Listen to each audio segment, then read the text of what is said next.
Venus, welcome to the Barcelona International Community Day podcasting spectacular extravaganza. Amazing. Thank you for asking me to be here.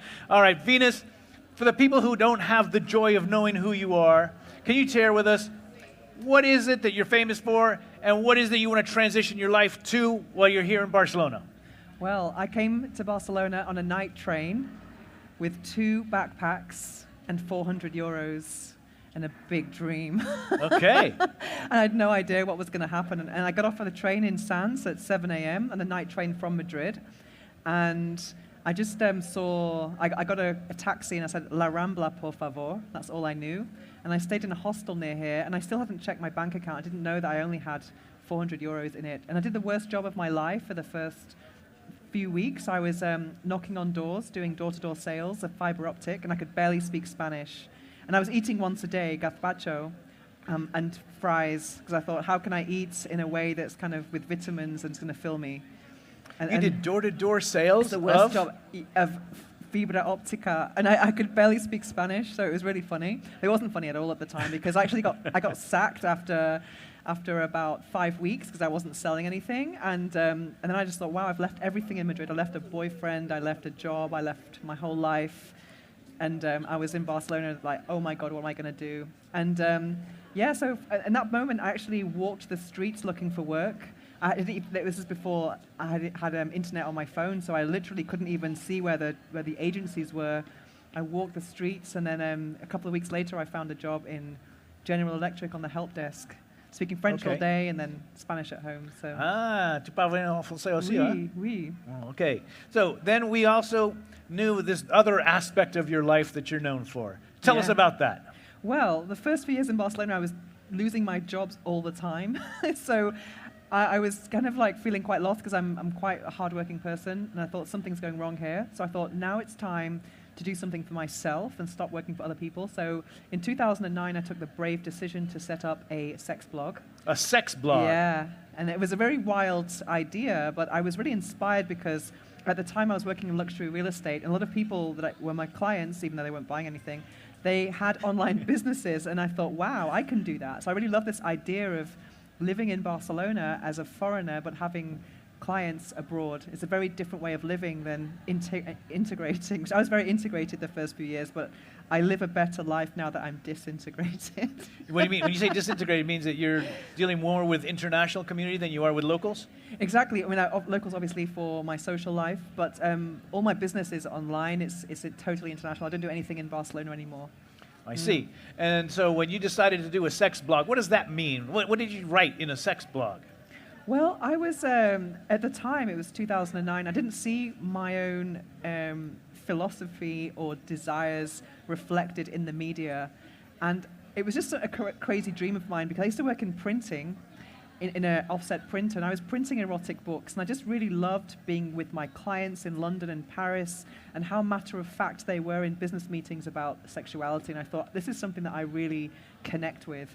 So I wanted to write some articles, and I also did some fetish modeling, but that was a small part of what I did. And then very soon after, I got my first book deal, and I landed a column in GQ Spain. And then I worked for El País for several years, and I was chica portada de interview a couple of times, so I was very well known in Spanish media for a while.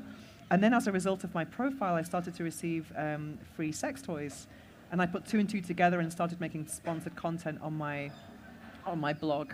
Okay, so you went to a blog and you started doing sponsored content for sex toys, and then you continued to write your book, because I've been with you in your book launches. 4 books, yeah. 4 books. Yeah. And I like particularly the last one. Share with us a little bit more about what the last one's coming to. The last one is called Orgasmic Manifestation, Transform Your Life with Your Sexual Energy. And that's how I really upgraded my life in Barcelona, because in 2018, I was in another time of struggle. I was living in an apartment in Barceloneta, and I was cold or hungry, or cold and hungry. And I had 300 sex toys and no sofa at the time, and no pillow. So that's very hard to live with no 300 pillow. 300 sex toys? Yeah, and I didn't even have a table to eat my dinner at. It was really hard, and I thought, I need to do something with my life. So I started to look for self-help content. And I discovered Think and Grow Rich by Napoleon Hill, which is the book that changed my life. And in that book, there is a chapter called The Mystery of Sex Transmutation. And that talks about how you can harness and channel your sexual energy towards your goals. And I thought, this is amazing. I'm going to start doing this tomorrow. So the next day I started, and I started to manifest. And now I have 5 pillows, I live in a Champla, and I live just a much better life right now. I'm living a comfortable life in Barcelona, which was always my dream. Well, I appreciate the fact that you've invited me to help you with your book launches, numbers 3 and 4, and I've been studious and taking notes in the margins. But you know, you're also more transitioning towards helping couples reignite fires as well. And tell us a little bit more about where you're moving to in terms of career. I consider what I do now is holistic self-love. So I also make meditation content. I had a spiritual awakening, which definitely changes your perspective on life. And now I'm creating courses. I have one coming out soon called Beyond the Body, The Art of Transcendental Sex. And yes, I'm very passionate about, my mission is to encourage others to prioritize pleasure and peace. Okay. Yeah. And what's your favorite part of Barcelona, living here? I just think I love the walkability of the city. I've only been on the metro once in 5 years, so I walk everywhere, and I love how accessible all the wellness things are. I mean, in other cities around the world, the things that we can access are, you know, they cost a lot more in other places. So I just love how accessible the wellness community is. And I love the weather. This is October, so it's really nice to be in the sun in October. All right, and one last thing that I want to ask you. So you've mentioned that you really engage more with the international community. Yeah. Have you seen it grow in the last 10, 15 years? I think it's always been there. I think I've become more a part of it over the last few years, because I was very integrated the first few years. I speak Catalan, I speak Spanish. I was working for local companies, but now I'm just connecting more with people who are here more long term.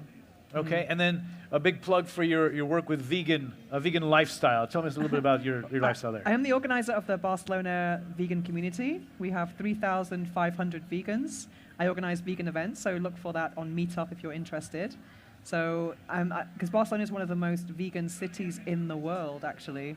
So I really want to support this community because I think health is wealth. I really believe in the power of plants, and I want to support all these restaurants because it's a really, to actually open a restaurant based on values is a very hard thing to do, and I want to support all of those businesses who do that. And also I love the peace of knowing there's no animals in the kitchen. So that's a kind of good thing. And also one thing that I know that in the past you've been very interested in promoting is the fact that if you have a vegan lifestyle, you have a more powerful time in your romantic life as well. The scientists say that, and I think it's true. I can speak for myself. And so the science of vegan helps your sex life too. Absolutely. Yeah. Excellent. Yeah. Well, I think we end on that one. Yeah. Be a vegan and have great sex. Exactly. Venus, it's lovely to have Thank you here you. with us at the Barcelona International Community Day. And you're an excellent example of somebody who's like leading the international community and allowing us to have a better life together. Thank you so much. Thank you.